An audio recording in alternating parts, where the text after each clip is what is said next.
quand ça, c'est notre cheval de bataille, il y a un problème. Pourquoi? Je vais vous donner un exemple. La corruption. On veut faire attention qu'on a des systèmes ou des politiciens ou des personnes qui sont en charge qui ne sont pas corrompus, n'est-ce pas? Mais si c'est notre cheval de bataille et qu'on donne tout notre effort à juste être sûr qu'il n'y a pas de corruption, est-ce qu'on va arrêter la corruption? Pourquoi? Parce que la corruption est dans le cœur. La corruption qui est dans le cœur de l'homme, c'est le péché. Alors quand nous, on est en train de viser à des causes qui sont valables, mais que ça devient toute notre vie, c'est un problème. C'est un problème. Parce qu'on sait que la cause de toutes ces choses-là, c'est le péché.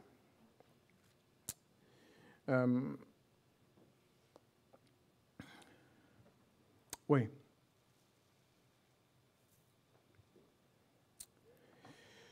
La réalité que souvent, que les causes font, c'est ceci. Les causes devraient être quelque chose qui nous font vouloir partager l'Évangile plus. Quand on voit de la corruption, quand on voit de l'injustice, quand on voit les choses que le monde fait qui sont imbibées du péché, ça devrait nous emmener à vouloir partager l'Évangile plus. Mais vous savez ce que ça fait souvent quand on est juste adonné à des causes? C'est pas ça que ça fait. On voit que ça réduit le monde qui vont partager l'Évangile. Pourquoi? Parce qu'ils ne vont pas prendre la cause du péché comme la source, mais ils vont prendre la cause qui est plus petite et ils vont se donner à cette cause-là et manquer la source de ça. Et c'est important à comprendre ça, parce que historiquement parlant, il y a plusieurs chrétiens qui se sont donnés pour des causes, et ce n'est pas mauvais de se donner pour une cause, mais entièrement, si ce n'est pas pour partager l'Évangile, ça tombe à l'eau. Jésus va nous montrer une bonne balance et comment qu'on met nos priorités. Je vais vous montrer ça. Si on va dans Marc 1, 32 à 39. Alors ça dit ceci, le soir venu, alors Marc 1, 32 à 39. Le soir venu, après le coucher du soleil,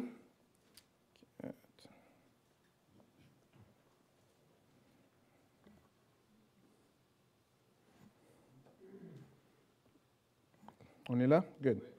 Alors, le soir venu, après le coucher du soleil, on lui amena... Je m'excuse, j'ai des problèmes ici, là. OK. On lui amena tous les malades et tous les démoniaques. Et toute la ville était rassemblée devant la porte. Il guérit beaucoup de malades qui souffraient de divers maux. Il chassa aussi beaucoup de démons, mais il ne laissait pas les démons parler parce qu'il le connaissait.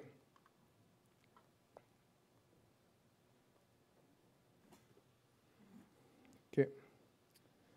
Vers le matin, pendant qu'il faisait encore très sombre, il se leva et sortit pour aller dans les lieux déserts où il se mit à prier.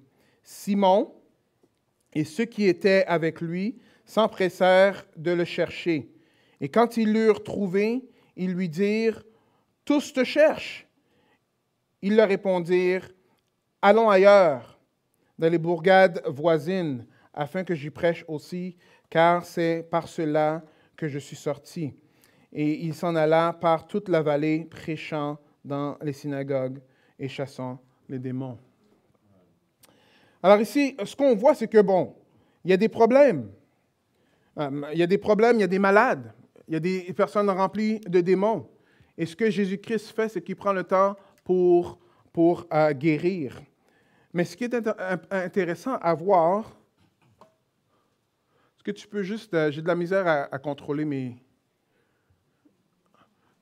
Si on va voir ici, on va voir qu'ils sont allés prendre tous les malades et tous les démoniaques et Jésus-Christ, lui, il en guérit beaucoup.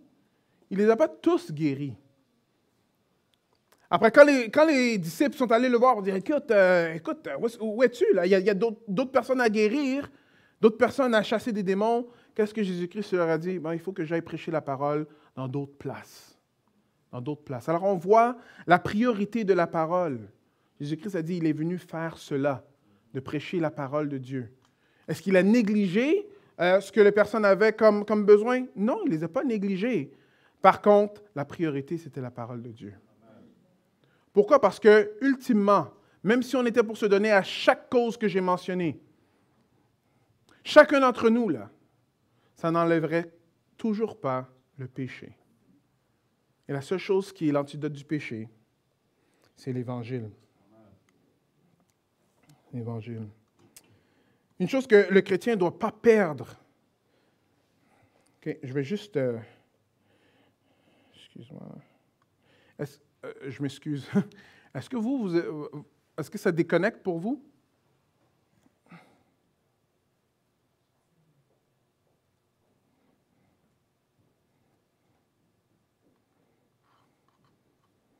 Excuse parce que toutes mes pas de diapositives, c'est ça qu'on disait dans le temps.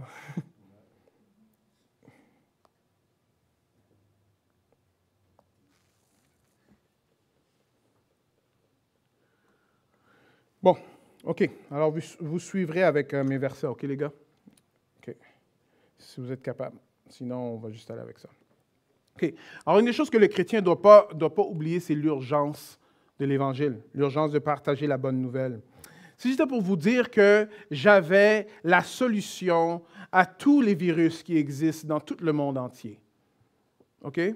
J'ai ça à la maison, là. Que je suis allé dans un pays... au Mont Everest, là. Alors, j'ai pris comme une petite plante.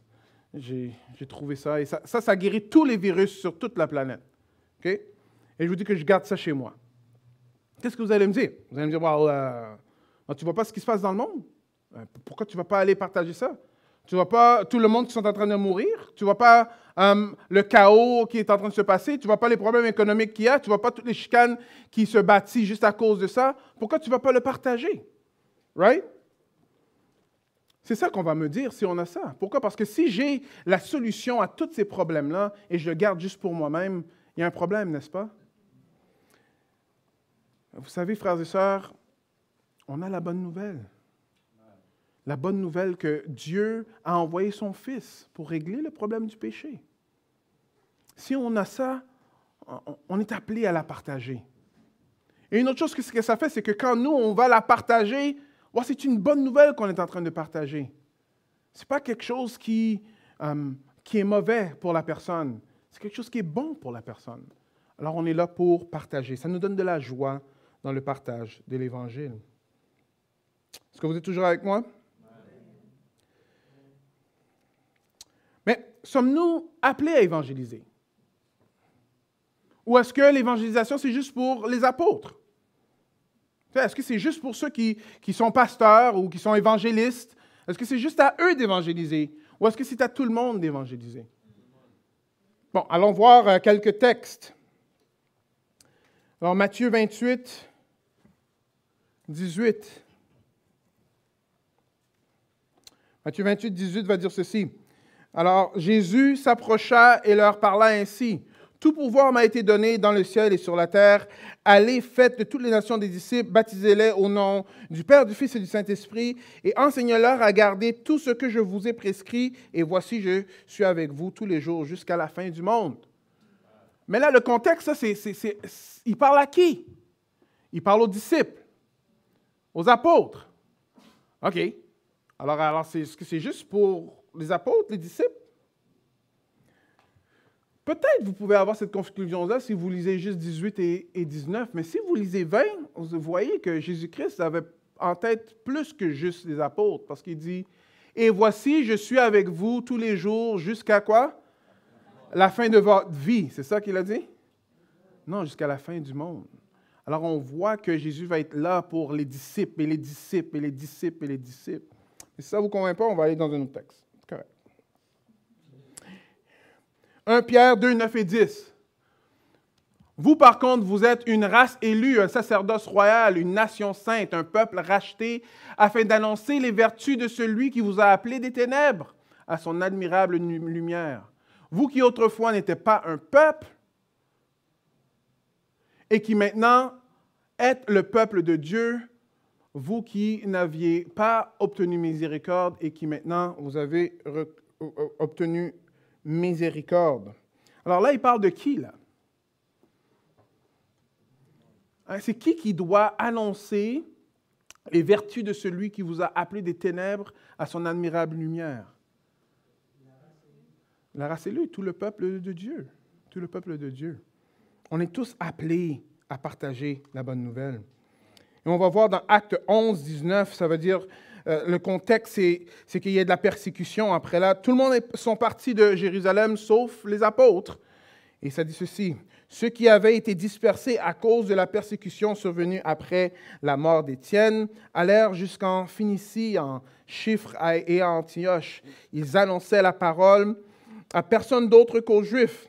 Il y eut cependant parmi eux quelques hommes de Chypre et de Cyrène qui, venus d'Antioche, parlèrent aussi aux Grecs et leur annoncèrent la bonne nouvelle du Seigneur Jésus. 21, la main du Seigneur était avec eux, et grand fut le nombre de ceux qui crurent et se convertirent au Seigneur. Alors on voit, OK, est-ce que c'est juste, est-ce que c'est quelque chose de nouveau de demander à tout le monde d'évangéliser? Non, parce qu'on voit depuis le début de l'Église, c'est tout le monde qui partageait la bonne nouvelle. Par contre, si vous lisez dans le livre des Actes et vous voyez que Pierre dit tout un discours, après 3000 personnes viennent à l'Évangile, si chaque personne a cette attente d'avoir 3000 personnes qui viennent à l'Évangile, quand vous partagez l'Évangile, vous allez être découragé. Qui a déjà eu cette attente-là? Soyons honnêtes. Personne? Non, mais moi, je pensais ça là. Moi, je dis, écoute, tu l'as fait avec Pierre, pourquoi tu ne le ferais pas avec moi, Seigneur? Hein? OK? Mais si on a ces grosses attentes-là, on fait erreur parce que c'est Dieu qui va faire de quoi? Est-ce qu'il peut t'utiliser pour emmener 3000 personnes? La réponse est oui. Est-ce qu'il peut t'utiliser pour emmener une personne? La réponse est oui. OK? Alors, on voit ici que tout le monde est appelé à partager l'Évangile. OK. Alors, bien comprendre l'Évangile, l'évangélisation va nous aider à partager la bonne nouvelle. L'évangélisation, ce n'est pas imposer notre façon de voir sur les autres. L'évangélisation, ce n'est pas d'imposer notre façon de voir sur les autres. Plusieurs ont ce problème-là. Vous savez pourquoi? Parce que on pense que l'évangélisation est intimement liée à la façon que l'autre personne va réagir à ce qu'on est en train de dire. Alors, quand on partage l'Évangile, on a comme des attentes vraiment que la personne, finalement, elle se convertisse quand on est en train de parler. Vous savez, frères et sœurs, ce n'est pas nous qui convertissons. C'est Dieu qui change les cœurs. Alors, je veux vous libérer ce matin. Rappelez-vous que quand vous partagez l'Évangile, vous annoncez une nouvelle. Et la façon que la personne va réagir, elle, ce n'est pas entre vos mains. Alors, si à chaque fois que vous partagez la parole de Dieu et que la personne réagit négativement, vous dites, bon, moi, je ne suis vraiment pas en train d'être fidèle en évangélisant, ce n'est pas vrai. Ne pas être fidèle en évangélisant, vous savez c'est quoi? Pas évangéliser. Pas partager la parole. Ce n'est pas dans nos mains la façon que la personne va réagir. Il y en a que ils vont avoir des conversations un à un pendant un long bout de temps avec quelqu'un. Quelqu'un va venir à l'Évangile. Il y en a d'autres qui vont sortir des mots tout croche, présenter l'Évangile, et après la personne va être sauvée. Il y en a d'autres qui vont avoir tous les arguments possibles, tu sais. Et des fois, ça va porter du fruit, des fois, ça ne porte pas du fruit. Toutes ces choses-là, on doit comprendre que nous, on est appelés à être fidèles, à présenter la parole de Dieu, présenter la bonne nouvelle pour le péché. Et c'est Dieu qui est en charge du changement. C'est ça qu'on a vu la semaine passée. C'est Dieu qui convertit. C'est Dieu qui convertit. Amen. Regardez comment que Paul va le dire. Alors ça, c'était mes mots à moi, mais écoutez les mots de Paul. N'êtes-vous pas des hommes? Qu'est-ce donc qu'Apollos? Et qu'est-ce donc Paul? Des serviteurs, par le moyen desquels vous avez cru, selon que le Seigneur l'a donné à chacun. J'ai planté, Apollos a arrosé, mais c'est qui a fait croître? Dieu qui a fait croître. Ainsi, ce n'est pas celui qui plante qui est quelque chose, ni celui qui arrose qui est quelque chose, mais Dieu qui fait croître. Alors, vous voyez même Paul, et on voit que Paul, écoute, les réponses à l'Évangile sont énormes. Les églises qui sont formées, c'est incroyable. Mais il est en train de dire, écoute, ce n'est pas le fait que j'ai planté ou que Apollos a arrosé ou le contraire, mais c'est que c'est Dieu qui fait croître. C'est Dieu qui fait croître. Alors, ça nous libère. Ça nous libère à partager l'Évangile. Parce qu'on partage la bonne nouvelle et c'est Dieu qui va faire le changement. Est-ce que vous me suivez? Alors, si vous avez sur vos épaules, mais il faut que je connaisse tout ce qui est dans la parole, il faut que... Ce n'est pas ça qu'on est appelé à faire. Partagez la bonne nouvelle et voyez ce que Dieu va faire avec. Amen? Est-ce que vous vous sentez coupable jusqu'à date? Non? OK, good. Alors, on continue, parce que ça, c'est le but. OK, alors on va aller directement dans... Oui. OK. Alors, c'est Dieu qui transforme. Alors, il y a quelqu'un qui pourrait se poser la question, OK, bon, alors si c'est Dieu qui va transformer, pourquoi on devrait même évangéliser? Tu sais? Si c'est Dieu qui va transformer les cœurs, pourquoi est-ce que moi je devrais même ouvrir la bouche? Parce que Dieu utilise des moyens pour faire en sorte que le monde vienne à l'Évangile. Il va utiliser des personnes comme nous dans son processus de sauver quelqu'un, afin que quelqu'un vienne à l'Évangile. La parole de Dieu va dire ceci, mais comment que le monde va venir à l'Évangile s'ils n'ont pas entendu l'Évangile? Et comment ils vont faire pour entendre l'Évangile s'il n'y a personne qui est là pour prêcher l'Évangile? Alors Dieu nous utilise dans tout ça. Alors nous, pour être fidèles, on est là pour partager la bonne nouvelle. Et Dieu va faire le changement. Vous savez, Paul va dire ceci dans Actes 18, 4. Il va dire, « Il y avait des entretiens dans la synagogue chaque sabbat. » Alors c'est Luc qui parle à propos de ça, mais... Et persuadait des Juifs et des Grecs. Alors, la persuasion. Oh. Alors oui, c'est Dieu. OK, Dieu, c'est lui qui sauve, mais on est là pour être persuasif. Mais persuasif ne veut pas dire imposer notre façon de faire. Juste une petite anecdote. Si vous voulez savoir un peu si vous êtes en train d'imposer ou pas, posez-vous la question. Est-ce que vous avez annoncé la bonne nouvelle ou est-ce que vous voulez avoir raison?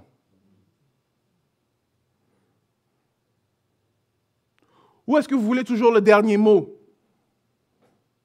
Le dernier mot.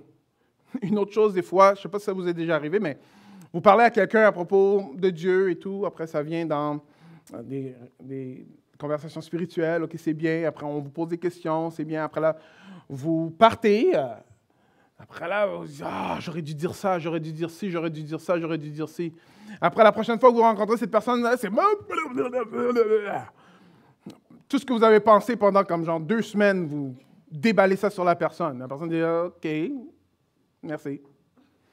Ouh, fanatique religieux, right? Hein? On n'est pas là pour convaincre le monde, encore une fois, right? On est là pour partager l'Évangile.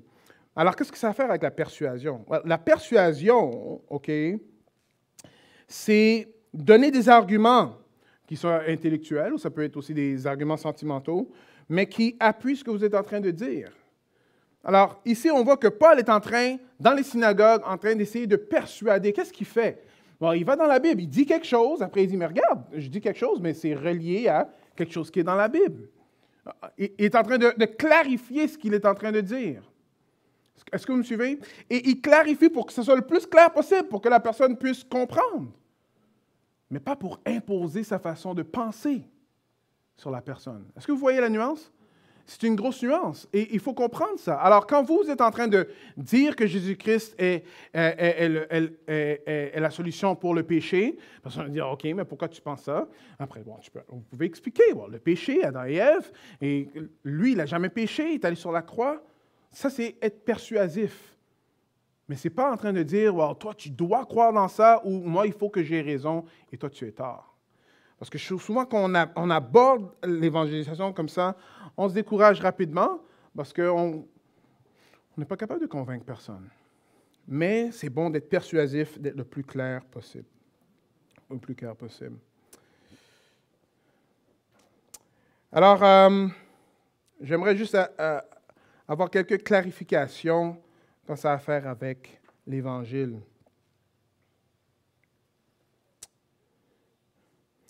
Quand on présente l'Évangile, on présente quelque chose de vrai. On est en train de présenter des faits. Jésus-Christ a existé. La parole de Dieu dit que Jésus-Christ est mort et ressuscité. On dit qu'on croit dans cela. C'est important qu'on n'est pas en train de juste partager notre opinion.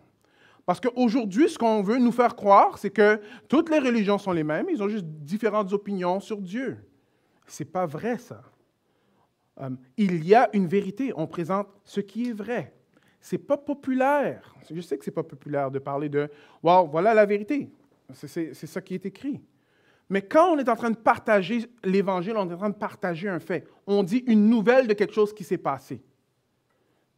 Après, la personne peut dire « wow, OK, je vois c'est quoi ta nouvelle. Okay, montre-moi, persuade-moi. » Right? Alors, c'est là que vous rentrez dans les Écritures. Après, vous expliquez ce que vous avez à expliquer.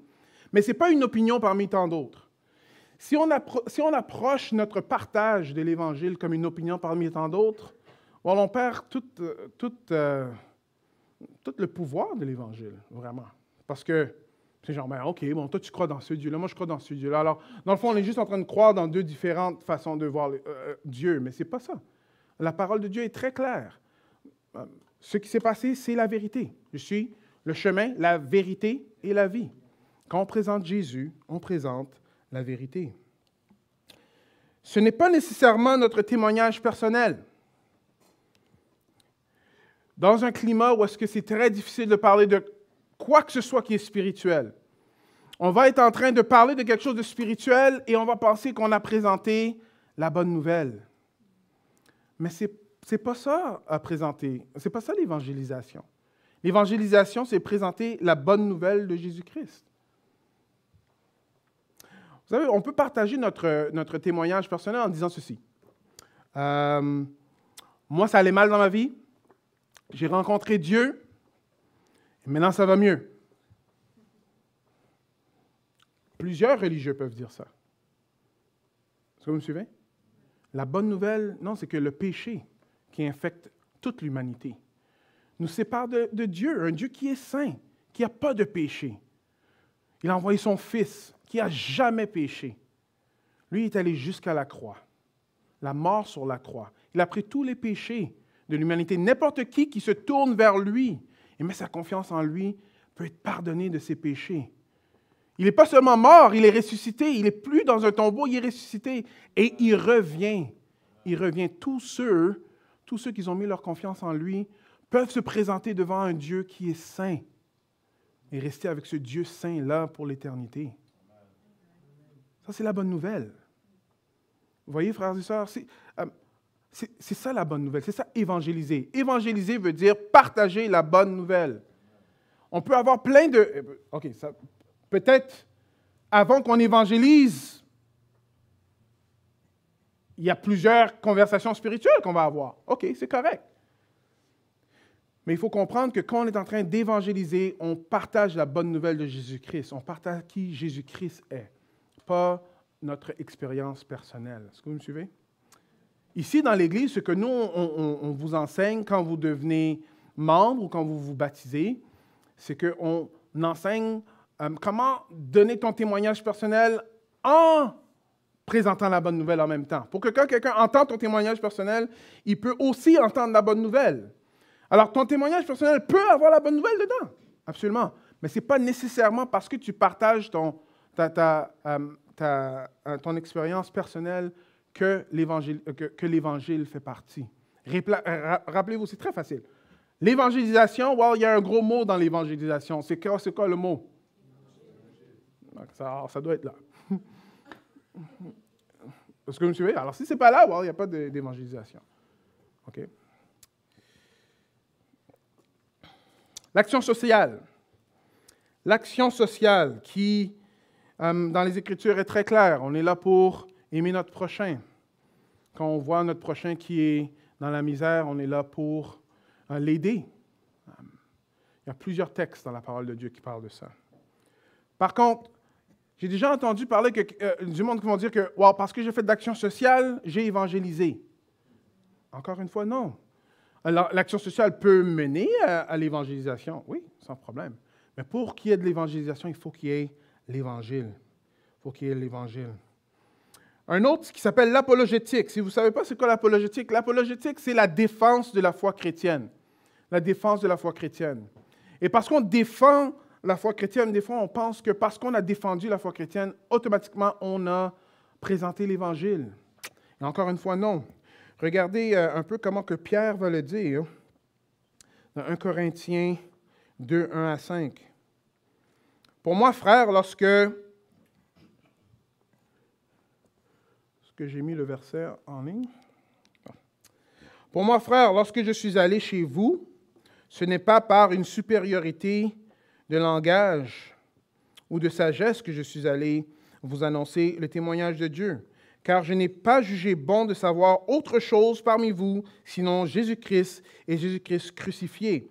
Moi-même, j'étais auprès de vous dans un état de faiblesse, de crainte et de tremblement.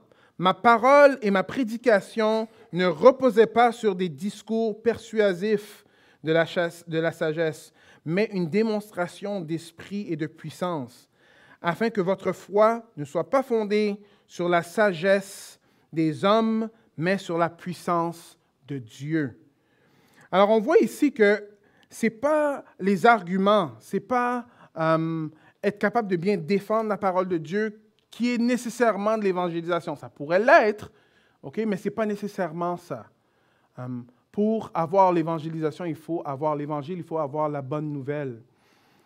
Alors, écoutez-moi bien, je ne suis pas en train de dire que, bon, OK, alors il faut enlever l'action sociale, vont dire qu'il ne faut pas aimer le monde et il faut juste dire le plan du salut.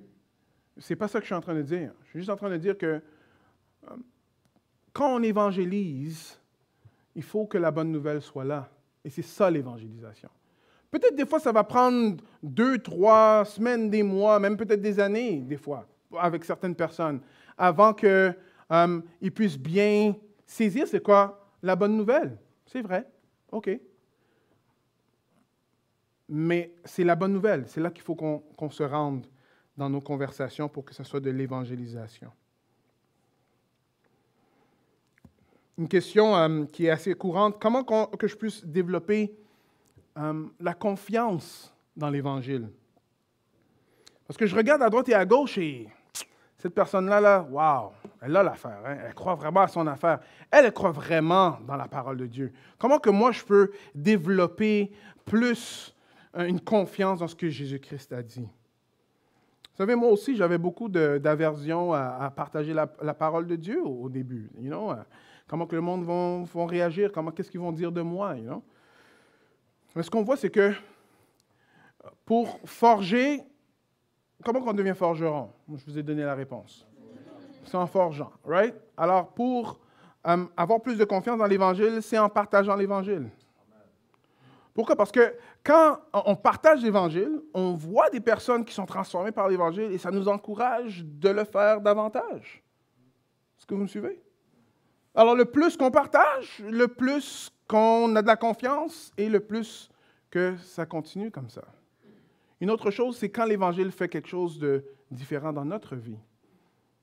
Parce que nous aussi, face à la bonne nouvelle, on grandit.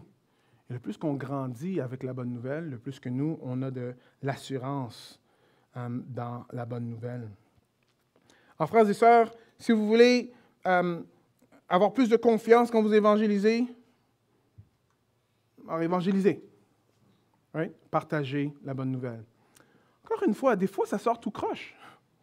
Vous voulez parler de Jésus-Christ. Mais vous n'avez aucune idée de ce que Dieu a déjà fait dans le cœur de la personne qui est en train de vous entendre parler. Peut-être tout ce qu'il voulait savoir, c'est que oui, mais il y a vraiment une solution au péché. Vous présentez l'Évangile et il se tourne vers Jésus-Christ. Amen? Amen. Alors, il ne faut pas minimiser le 1 à 1. Comme j'ai dit un peu plus tôt, toujours vouloir avoir des grandes foules qui viennent à l'Évangile, des fois ça peut être très décourageant. Parce qu'on va dire, bon, écoute, mais moi, je n'ai juste pas le don d'évangéliste, alors c'est pour les autres. Et il y a quelque chose qui m'est resté. Il y en a qui vont dire que, bon, j'ai le don de donner. Alors, ça veut dire que si moi, je n'ai pas le don de donner, c'est juste aux autres de donner, et moi, je n'ai pas besoin de donner. C'est juste à ceux qui ont le don de donner qui vont donner, c'est ça? Hein? Ou le don d'hospitalisation. Alors, moi, j'ai le don d'être hospitalier. OK, c'est bien.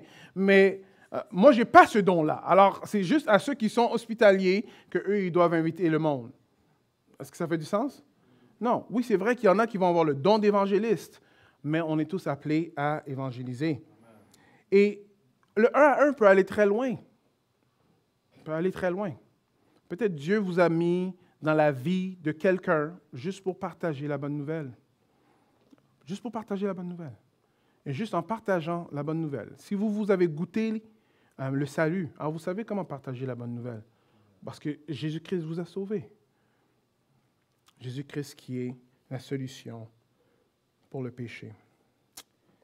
On va terminer avec deux petites choses. Alors, pourquoi est-ce qu'on évangélise? Pourquoi est-ce qu'on évangélise? 1 Corinthiens 9, 16 à 17. On évangélise premièrement par obéissance. Deuxièmement, par l'amour des perdus. Alors, écoutez bien ce verset-là. Parce que cette semaine, on m'a posé cette question-là, et ce verset-là clarifie vraiment beaucoup. 1 Corinthiens 9, 16 à 17. Paul va dire ceci. « Évangéliser n'est pas pour moi un sujet de gloire, car la nécessité m'en est imposée. Malheur à moi si je n'évangélise pas. Si je le fais de bon gré, j'en ai la récompense. Mais si je le fais malgré moi, c'est une charge qui m'est confiée. » Alors, on voit ici que Paul, il évangélise par obéissance. Et ce n'est pas toujours que ça le tente. Il voit que c'est quelque chose qui lui est confié, quelque chose qu'il est appelé à faire. Une autre raison pourquoi est-ce qu'on évangélise, c'est par l'amour des perdus. À la vue des foules, Matthieu 9, 36, il eut compassion car elles étaient lassées et abattues comme des brebis qui n'ont pas de berger. Romains 10, 1 dit, « Frères, le vœu de mon cœur et ma prière à Dieu pour eux, c'est qu'ils soient sauvés. » Alors, vous voyez, c'est pour ça qu'on est appelé à évangéliser. Un, parce que on veut obéir à notre Sauveur. Et deux, parce qu'on veut voir d'autres personnes être sauvées. Vous voyez, pour l'action de grâce, on est appelé à être reconnaissant. Et la reconnaissance égale partager. Le plus qu'on est reconnaissant, le plus qu'on partage. Ce qu'on a reçu de Dieu est énorme. Est énorme. Chacun qu'ils ont goûté au salut, c'est exactement où est-ce qu'ils vont être pour l'éternité. Chacun qu'ils ont goûté au salut, c'est que la lutte contre le péché est possible avec Dieu. C'est possible avec Dieu. C'est impossible sans Dieu. Cette semaine, il y a un texte qui m'a vraiment bouleversé encore une fois. Et c'est le texte des talents. Le texte des talents, parce qu'il y a un maître qui donne 10 talents à un, 5 talents à l'autre et 1 talent à un autre serviteur. Et quand il retourne, bon, celui qui avait 10 talents lui a remis 100 talents. Après là, bon, le maître a dit, « Hey, very good. » Celui qui en avait 5 en a remis 10. Après, le maître a dit, « Hey, très bien. » Le dernier, il a dit, « Ah, je sais que tu es un gars qui est vraiment sévère, tu sais. Alors moi, je ne voulais vraiment pas perdre ce que tu m'as donné. Alors qu'est-ce que j'ai fait, c'est que je l'ai juste caché pour être sûr qu'il n'y a rien qui se passe. Tu sais. Maintenant, voilà ton talent. » Et qu'est-ce que le maître a dit? Il a dit que tu es un mauvais serviteur. Tu es un mauvais serviteur. Frères et sœurs, pour moi, c'est une histoire qui parle fort, parce qu'on a reçu vraiment beaucoup en Jésus-Christ. Soyons pas comme celui qui a juste un talent qui s'assoit dessus. T'sais, on sait qu'on est sauvé, bon, après, bon, dans le fond, on va juste faire le minimum qu'on a besoin de faire jusqu'à ce que Jésus-Christ revienne, and that's it. Non, osons partager, osons parler aux autres, osons leur partager la bonne nouvelle. Partager la bonne nouvelle. On ne sait pas. Peut-être il y en a 10 qui vont venir, peut-être il y en a 100, peut-être il y en a plus. On ne sait pas ce que Dieu va faire avec ça. Mais on est appelé à oser, frères et sœurs. Est-ce que vous me suivez un peu? Non, pas d'amen à ça? Hein? On a reçu beaucoup. Parce qu'on a reçu beaucoup, il faut qu'on partage beaucoup. Est-ce que vous vous sentez coupable? J'espère pas, parce que ce n'était pas ça mon but. Mais il faut se rappeler ce qu'on a reçu. Se rappeler la gravité du péché. Se rappeler du cadeau qu'on a entre nos mains. Et toutes les autres choses que j'ai dit à propos de les fausses façons de voir l'évangélisation. On n'est pas là pour sauver du monde. On est juste là pour partager une bonne nouvelle. On se rappelle de ça. Je vais terminer par un mot de prière et j'inviterai l'équipe de louange. Seigneur éternel, merci pour ce que tu nous as donné.